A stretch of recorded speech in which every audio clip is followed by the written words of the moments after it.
Our next speaker is Ankit Shah.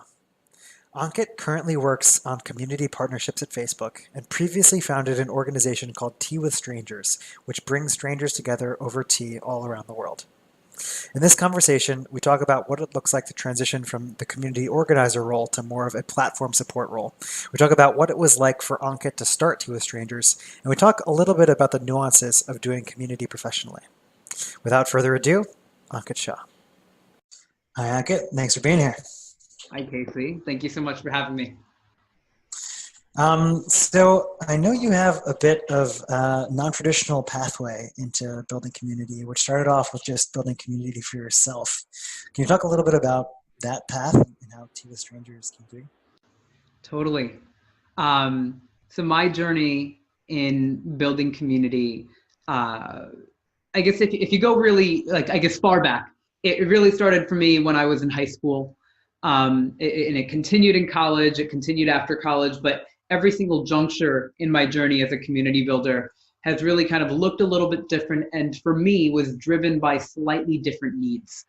In high school, I think it was a search for a sense of belonging in my high school. I admittedly say I wasn't one of the cool kids in high school, and I think that was an identity that I very much felt, the identity of not being a cool kid.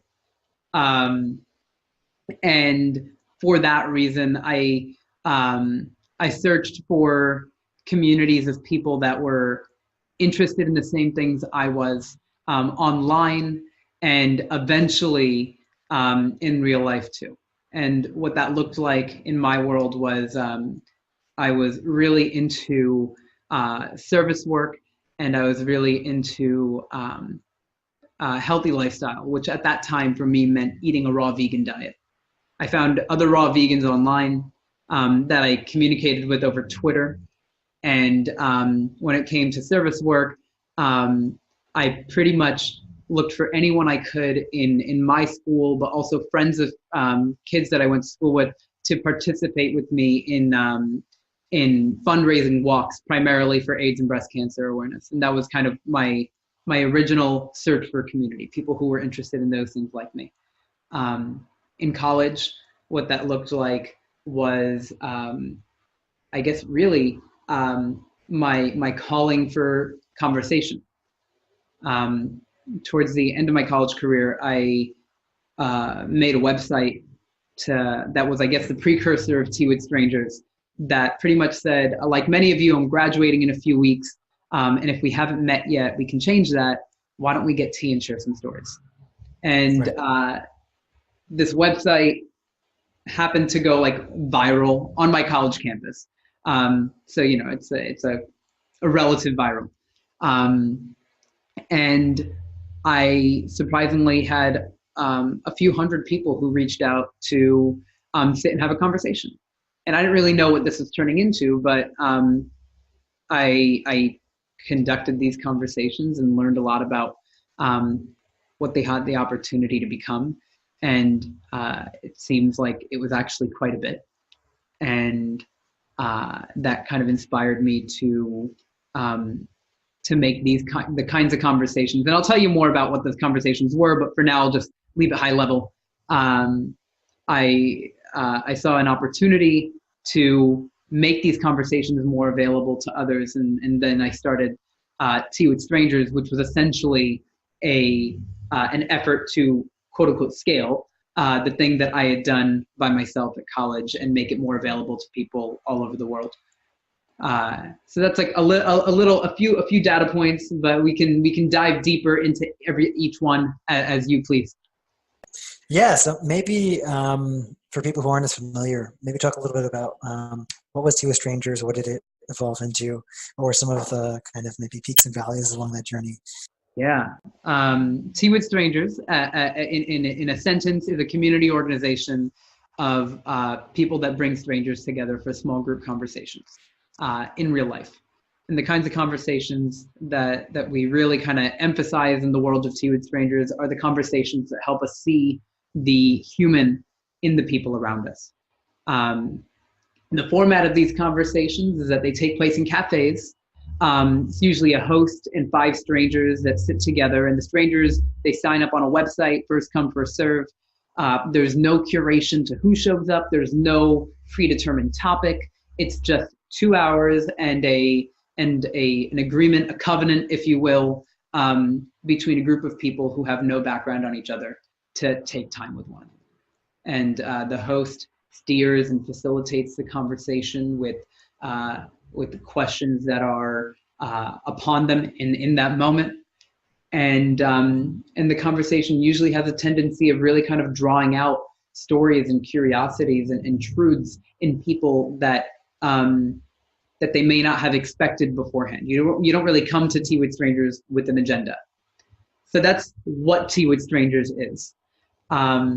It started, as I mentioned earlier, with just me and the website and a few people who had signed up, and me organizing these conversations myself. I had no idea what to expect, but it quickly occurred to me that the fact that no one had any idea what to expect really kind of laid the soil for people to really open up. And as I had conducted many of these conversations myself, I did it about 150 times. And before turning it into an organization, I had hosted about 150 of these 2 to 4 hour conversations, and learned a lot about, I guess, what made the conversations what they were. I spent a lot of time reflecting on why are these conversations, I guess, transpiring as they are, and how can I maybe train and empower other people to create the space that that I happen to be creating in a way that can be repeated. So I first started the organization with a handful of a dozen of the attendees that had shown up to my conversations, my tea times in San Francisco, and they were, I guess, like the inaugural class of hosts who really kind of brought tea time into a space that was well beyond me. As they kind of found their own groove, I requested that each of them handpick basically one person that had attended their tea times that they think would make a great host. So we became from 12 to about 25, and then from there, I had a lot of people reaching out to me through many different avenues of the internet about starting Tea with Strangers in other places. And the first other place that we started after San Francisco was in New York, with a handful of people that had reached out from there. But, and then we expanded chapter after chapter from New York to Philadelphia, Boston, Washington, D.C., Chicago, L.A., Seattle, London. We have a bunch of chapters, but as we were expanding, I think one of the biggest challenges we had was understanding, well, how can we make sure we're bringing the right people in? How can we make sure that we're starting each chapter with a cohort of people that are really kind of carrying the culture of this idea in a way that reflects the original intention? And a lot of the work that was involved in actually ensuring that involved me just spending time with these people. I got on more phone calls, video chats, and flights than I had ever anticipated. It was a very kind of like flying by the seat of my pants sort of situation, and spending a lot of time just trying to really understand why people actually wanted to get involved with this. And that was like a very critical step in kind of, I guess, tending to this flower, so to say. Cool, very cool.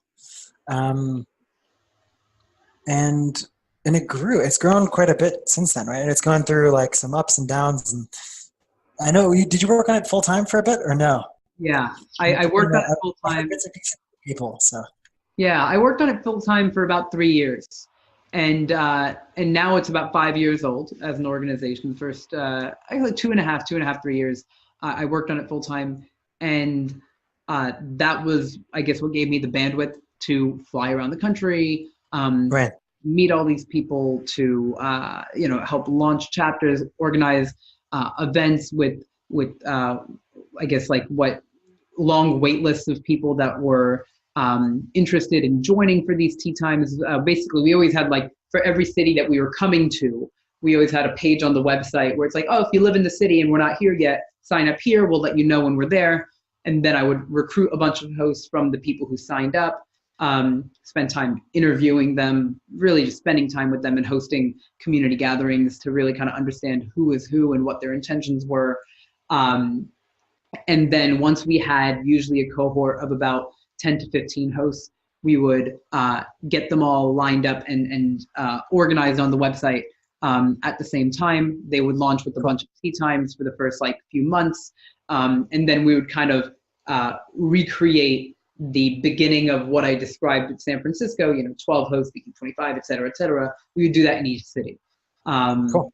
And that kind of allowed us to grow the community in a way that was proportional to the number of people that were interested in joining. Right.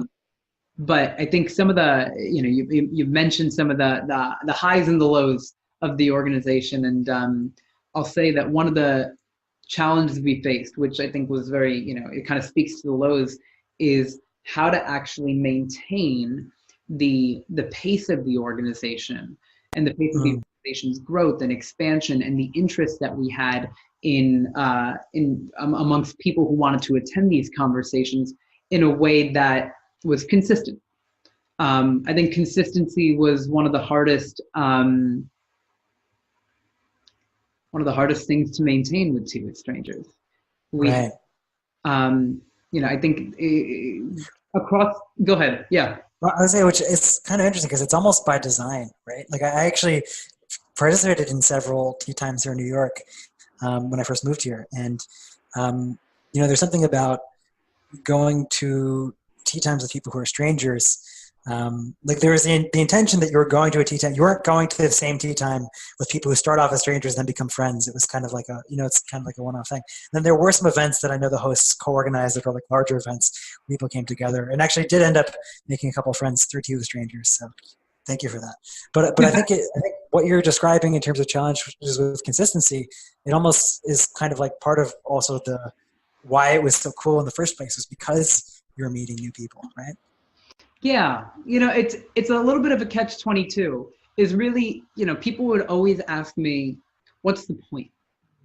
Where are you hoping to go with this?" And I remember from even before it was an organization, when I was just doing it as an experiment, and I think somewhere deep in like my blog history, I wrote about this as someone who asked me the question, which ended up getting repeated over and over, of like, what are you trying to get out of this? And I remember I had a very strong philosophical stance that the goal was not to get anything out of it. It was just to do it. There was something very, meaningful, very powerful, very rich to me about the act of opening yourself up to people that are unlike you, and doing so with so little expectation of what would happen next, that you would, in a way, drop your guard or your sense of reputation or identity in such a way that would, really allow you to be present. But I will say that I think that intention was, I didn't want to believe it, but I think it was inherently opposed to the intention of building something that would compound on itself. So when people wanted to have a conversation with people with no preconceived notions that like really kind of optimized for the moment that was, but what we didn't really pay much attention to was, well, what's next? Are we going to have a follow-up tea time? Are these groups going to meet again? Is there any way for people to become friends after this? Are we designing for that? Does someone come to a certain number of tea times and then get what they want out of it? And to be honest, I felt like all of those questions were very besides the point. Right. And I don't think they're bad questions at all. It just wasn't what I started the organization to achieve. To me, it was about exercising this muscle of like recognizing the humanity in people around you. So to me, what success looked like was if you were walking down the street and someone bothered you by either walking too slow in front of you or talking too loud on the phone or disrespecting the public space that you were in, or per your understanding, disrespecting it, that you would hopefully see them with the lens of, well, this person is just like all those other strangers I met. And maybe if we sat for 2 hours and had this conversation about literally anything, I would see them through a lens that is different from the one that I am seeing them through right now. The idea was very much about recognizing humanity, not so much about like how many friends you could make, or you know, the density of your friendships. And I think that wasn't anti-friendship. It was just besides friendship. You know what I mean? Yeah, no, for sure. And I think that actually brings up a really interesting point. Like coming from a place where I've done community work that's like more commercial, that's like helping make a living. And then I've also had to realize that I've needed to draw a line at times between projects, community projects that I'm doing just for fun, as opposed to things that are trying to become a thing. Because there have been points in my own kind of community building career where I've been only working, like every project I start working on, it's like, this is supposed to become a thing, right? Which can take a lot of the fun out of just like meeting with four friends over breakfast to talk about life, right? Which is different than like, okay, we're going to create an organization all over the world. People are going to gather. It starts with 4, it turns to 8, turns to 30. There's going to be like small groups within the 30. You know, that's a whole other thing, right? How is this going to scale? How is this going to scale? Exactly, right? How can this reach more people? As opposed to like, maybe I just enjoy having breakfast with friends, you know, on a regular basis, right? Like the personal community finding for oneself versus community being offered for others. And I think this maybe ties into, and if you want to comment on that, feel free, but I think this also ties into the conversation we were beginning to have right before we started recording, which is this idea of thinking about community for personal reasons versus how do you think about community professionally, right? Maybe you can talk a bit about that. Man, I have a lot to say about this. So I think it's worth, to start my response, it's worth thinking about what is community. What is community, right? To me, I think community is a group of people that make one another feel as though they can be themselves, or at least some part of themselves can be, can express itself in its fullest form. So, for example, if I'm in the Blue Shirts Club, like, and I'm just wearing blue shirts, and you're wearing a blue shirt too, we can wear the bluest blue shirt you could possibly imagine amongst people that love blue shirts. And maybe you'll wear a particularly bold blue shirt in the Blue Shirts Club, because you know the people in the Blue Shirts Club, they'll appreciate it. They'll celebrate it. They recognize your love for the color blue. This is a very random and arbitrary idea.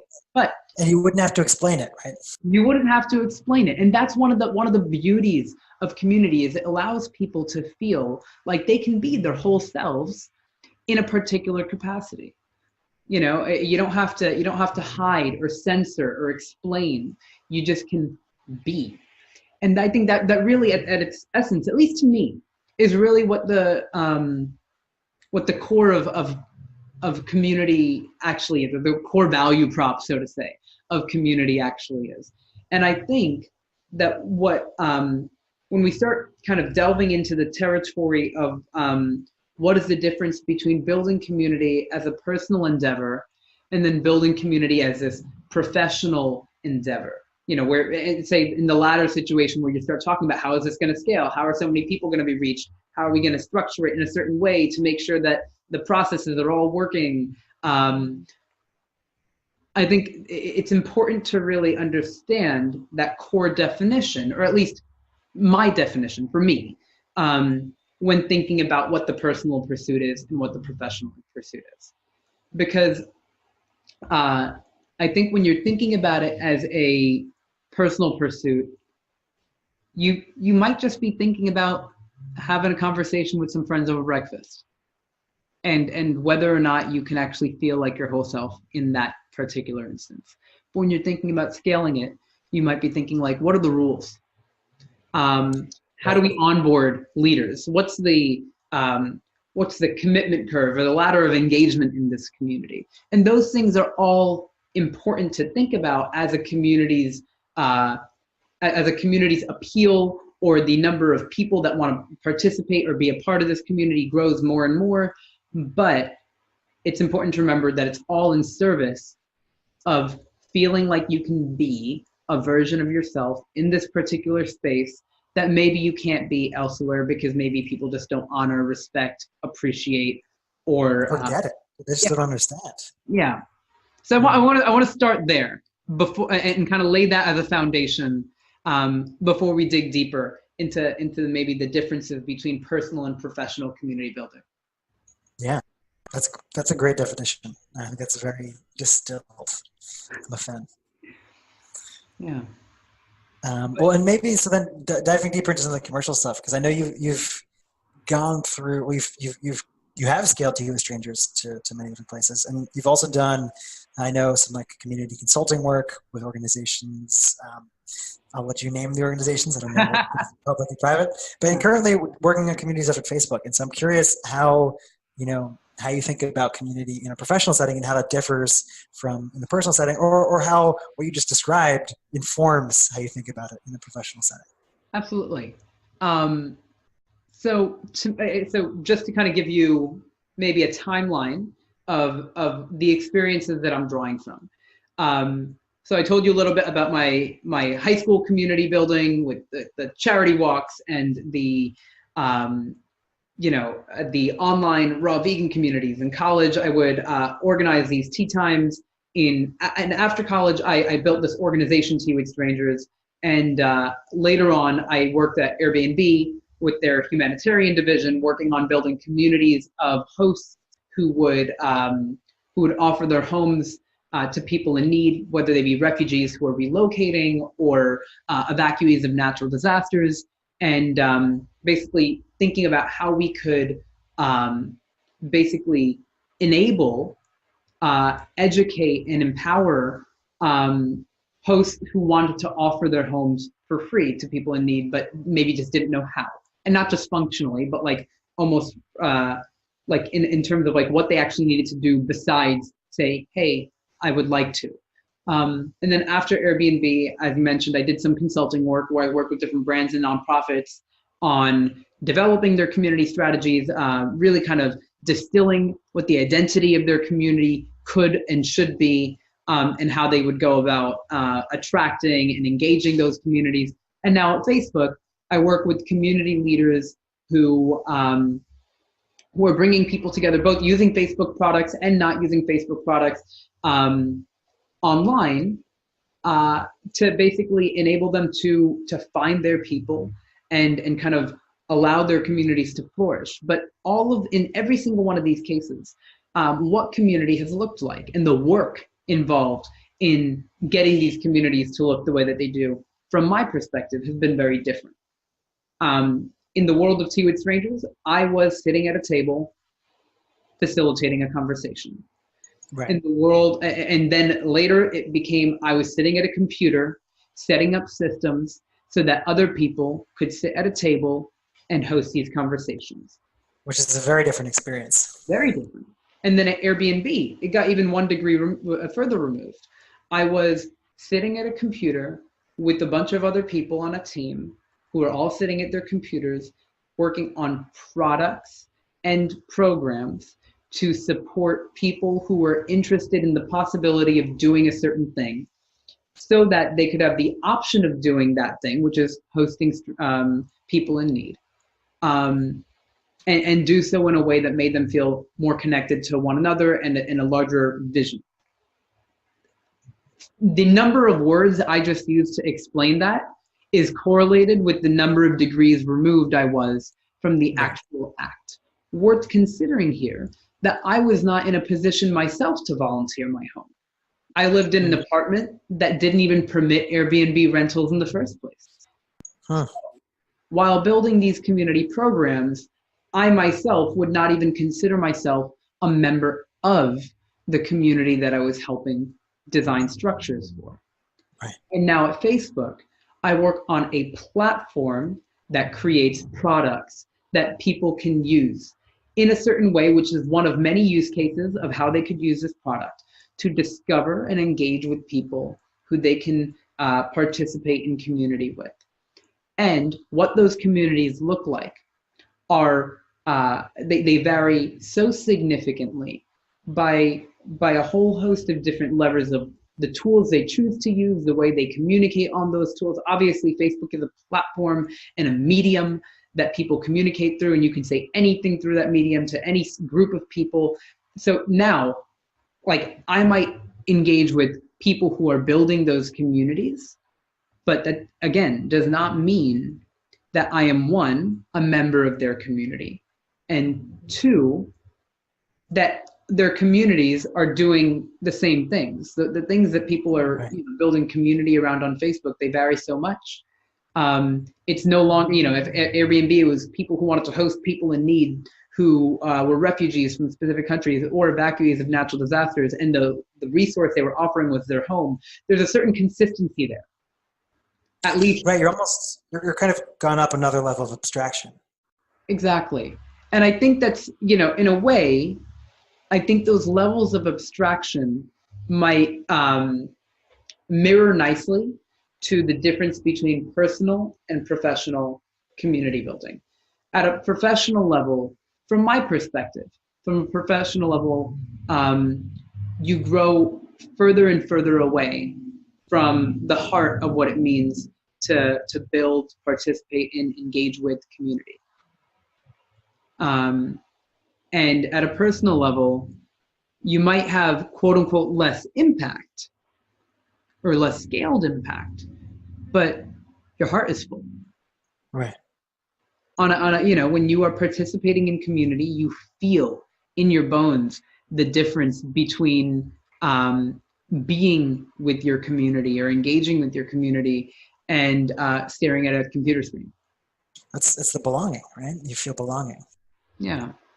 So I think that is, I guess, a little map of what my layers of abstraction have looked like, and in turn, what my day-to-day looks like. I can work on building systems to support community builders for years, and over the course of years, not once actually participate in a community gathering. That's not to say that that is actually how it has been. I've participated in community gatherings throughout the time period, but it's not because they were necessary to me completing my job. It was necessary to me fulfilling my need for community, not to Right. me supporting community builders. So I think that's, it's an important distinction to kind of add when discussing, I guess, what it means to build community. Yeah. Well, and maybe then I've got two kind of last juicy questions that I want to ask before we can move to wrap up. And I realize we have just under 10 minutes. Let's try and get them both in. Yeah. But I know you recently experimented with a new format for your own personal community, right? Hiking in silence, something along those lines. Yeah. Um, so I'm curious, maybe you could talk a little bit about that and kind of, is that coming from this place of now having been more on the commercial side of community, really being a facilitator for other kind of broader communities, and now there's a desire to kind of balance that out with some personal Oh, yeah, community? definitely. I appreciate you bringing this up, because to me, it's not even a thing. I mean, it is a thing, but it's kind of like a joke. I treat it with so much play that, I think I forget that it's like, I don't know, in my narrative, so to say, from like, oh, Tea with Strangers and then Airbnb and then Facebook, like this doesn't even show up in my narrative because it's so just for me. And it's called the Silent Hike Society.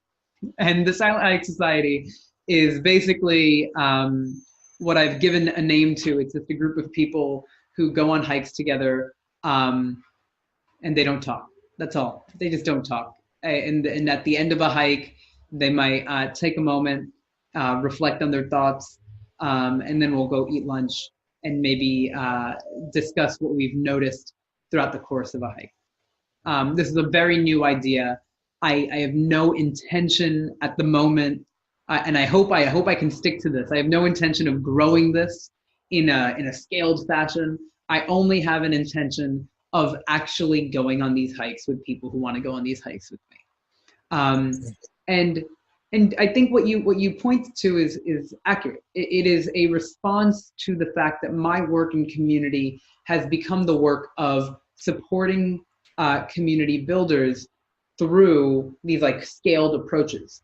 And for me personally, like I don't feel the same level of closeness to community in that work as I do when I'm just on a hike with a group of people who have decided to agree that we aren't going to talk.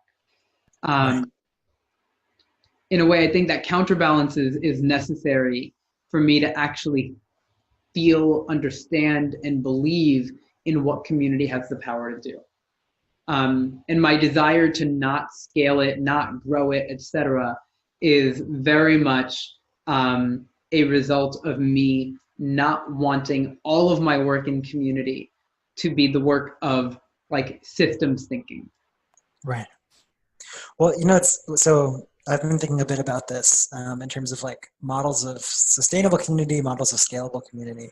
And one of the things I've been thinking about is, you know, like one model for how to scale communities is like looking at like AA or other kind of organizations that are kind of like this, where they put the content out there and they put the format for like, you know, basically starfish communities. They put the format for like organizing a gathering out there, but they're not doing a ton to really like foster those communities. And really the experience is about being in those environments and then writing about how to do it well, right? Which is something I've been experimenting personally as like maybe something to explore going forward. I, I do want to jump into one last question that I hope we have time to go through quickly. I'm sure we could talk about this topic for a while, but I know you've been you're influenced at times through kind of like the spiritual world and Yes, like religious community. So I was hoping, I know we have a couple minutes left, but you know, I would love to hear a bit about that journey and kind of like how that came onto your radar and how it's going to influence how you think about community. sure. Spiritual community. There was a time, basically, the story here is that in 2012, I had a close friend who brought me to um, a church called Hillsong. And just for some background, um, I'm not Christian. I was raised in a home that follows a Jain tradition. I don't consider myself a particularly devout Jain. Um, and frankly, um, I don't believe in the idea of God. So with that context kind of out there, going to church was kind of an odd thing for me to do, or at least I thought so at the time. Um, and at Hillsong, I witnessed something that I think to me was bigger than Christianity, or the particular version of faith that I had noticed was really, I guess, like that people at Hillsong subscribe to, was this idea that a group of people would gather around a shared belief in hopefulness on a regular basis as a way of kind of re-upping on this belief and strengthening what that practice looks like, or sorry, what that practice can imbue in you by the mere fact that other people were doing it with you at the same time in your presence. Right. I'm essentially deconstructing what it means for people to come together around a belief. That's all. And I Right. don't think Hillsong I think was particularly magical because people don't go to Hillsong as like a chore. They don't go to Hillsong, I don't know if, depending on your experience growing up, you might have a memory of like parents bringing you to church or temple or mosque or synagogue, and you had to like maybe dress a certain way, you show up, and maybe as a kid you were kind of like, why do we have to do this? You Right. know, and then they'd be like, and now say these words. And you say these words, and you're like, what do these words even mean? Like, what am I supposed to be getting out of this? Like at Right. Hillsong, nobody's there like with a furrowed brow, like, why am I here right now? No, no, no. Hillsong, everyone's there with their arms in the air, like swaying back and forth to songs of worship, and standing, in the presence of a pastor who's delivering a sermon that they are listening to intently, and they are not just like sitting with their, sitting like this, kind of like, oh, what do you have to say? All right, it's no, they're sitting, leaning. I mean, they're standing, they're leaning forward. Their ears are perked up, and they are being like, it's like they're being nourished by the sermon, and they are happy to be. And to be honest, despite the fact that I didn't subscribe to the same belief, I was sitting there being nourished as well. Right. And that to me was unexpected, to say the least. And that was just the first time I went. For what it's worth, I did not plan to go this first time. Sorry, when I went this first time, I did not plan on going any further times. I just planned on going that one time because my friend was like, I want to share this with you. The next week, I asked my friend if she was going again, and she wasn't. And I said, okay, I'm going to go anyway. Huh. And I wasn't like growing converted. I didn't, sign my like religious beliefs to Hillsong. I just wanted to be there. I wanted to feel what everyone in the room was feeling. And so I went, and I was there by myself, which maybe if it's not apparent, being at a church by yourself voluntarily, when you know yourself to not believe the thing that everyone else in the room believes, is grounds for a situation that can be uncomfortable or confusing or awkward. But what it actually felt like to me was inspiring. It made me feel as though I was witnessing something that something that I just hadn't seen before. Right. And I'll be honest, it was,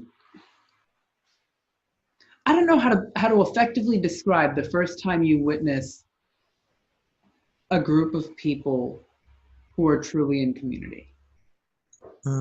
And maybe I'm being dramatic, and the reason maybe it feels dramatic is because I feel like the word community is used for so many things right now that you could argue that you see people in community all the time, but it wasn't like this.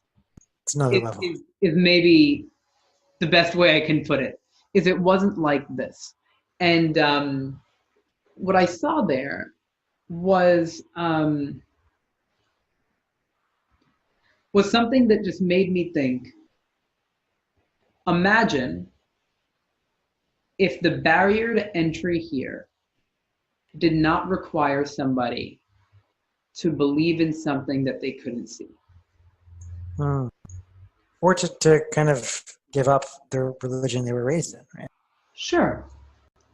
Like, whatever that was to people. For some people, it's subscribing to one belief and abandoning another. For other people, it's believing in something that they just can't see. But I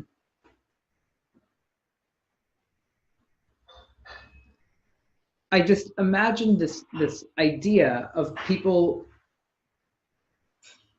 agreeing on a certain like moral compass or a perspective on the world that was generative, the kind of perspective where when you believed in it, it became more, and also enabled people around you to become more.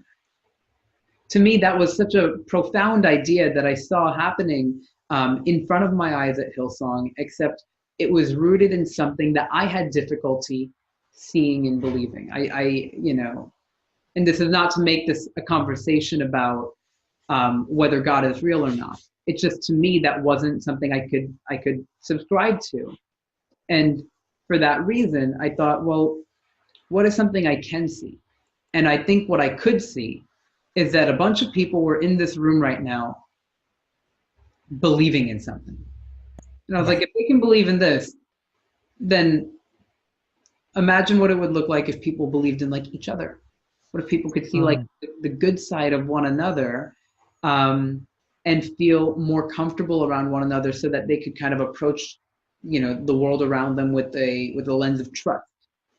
To me, that was essentially what I saw. was a group of people approaching the world with a lens of trust.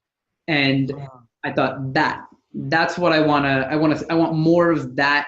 And I want it in a way that I can subscribe to and not feel like I'm doing something wrong. And that's not a jab at Hillsong or anything like that. That's just, I didn't believe in God. Didn't resonate with Going to you. church didn't feel like the right place for me, even though I did it for 8 months. Eventually I was like, I can't go to church for the rest of my life and not believe in God. But whatever my church would be, that I can believe in all the tenets of it, like I want to go to that one. And to me, that's, it has manifested since, as a church of introspection, as a church of seeing people as multifaceted, as a church of question asking and non-judgment. That's essentially, that's what Seaweed Strangers was to me. It's what it's what the Silent Hike Society is to me. To me, like that was kind of, it planted the seed of what I believe to be community. And I think, you may notice that I have a tendency of saying, like, from my perspective or in my experience or my understanding of, and I emphasize that because I do think that everybody has their own understanding of what this actually is. I don't think there's a definitive community, because where people find the feeling that I'm describing, it varies. Some people find it on a Reddit, on a subreddit. Some people find it on Twitter or Tumblr. Some people find it on a Facebook group. Some people find it on a silent hike. Some people find it, sitting at the park. And some people find it volunteering together, going on a walk together. The many ways that people find. Some people are still looking, right? I think everyone's still looking. Yeah. Well, Ankit, I know we're a little bit over here. I want to be kind of cognizant of time. But thank you so much for taking the time to share some of your experience with us. And the last just quick question is, if people want to find out more about you, where can they find you online? They can find me on all the places online. I am on Twitter at Ankit Shah. I am on Instagram at Ankit Shah 811. I'm on Facebook at Ankit Shah. That's my name, Ankit Shah. I'm very easy to reach. And I think this work is so important. The work of understanding, of exploring, of building, of engaging with community. Because I truly think that at the root of it, what we are talking about here is really like what it means to be a person. And to me, it's a very important conversation for everyone to have. Yeah. No matter where you are in the world. Yeah. Yeah. All right. Thanks. Thank you. Thank you so much for having me. What a delightful conversation.